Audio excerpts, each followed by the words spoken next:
He spent over 2 decades on death row, accused of killing the one person he loved most, his 2-year-old daughter. But what if new science proves he might be innocent?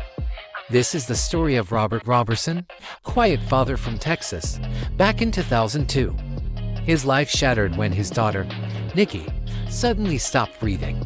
He rushed her to the hospital, desperate for help, but instead of comfort, he found accusation.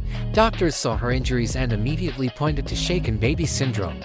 Within hours, Robert, the grieving father, was labeled a murderer.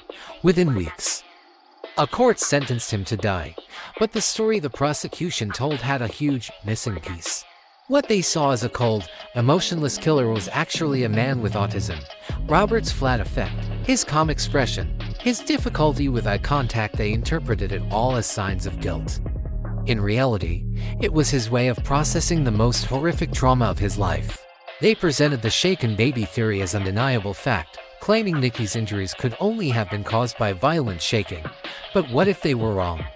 Modern science now shows that other things, like severe infections or even a short, accidental fall, can produce the exact same symptoms. None of this crucial context was considered at his trial. Years went by. Then, a turning point. Over a dozen leading medical experts came forward, arguing that the science used to convict Robert was flawed and outdated.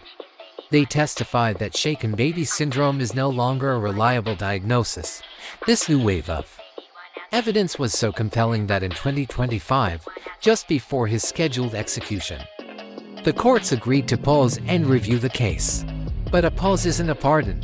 Robert Roberson is still in his cell today, caught in a waiting game between an old verdict and new truth, not knowing if justice will ever arrive. How many others might be trapped in the same nightmare, convicted based on misunderstood behavior or junk science? Robert's case forces us to ask a terrifying question.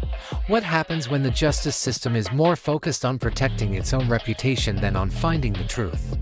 It is a story of unimaginable loss and a fight against a system that refuses to admit it could be wrong. What do you think? Does he deserve a fair chance to present this new evidence? Let's discuss what real justice looks like in the comments. Thanks for watching. If you believe these stories need to be heard, please like this video and subscribe to the channel. Together, we can keep fighting for the truth.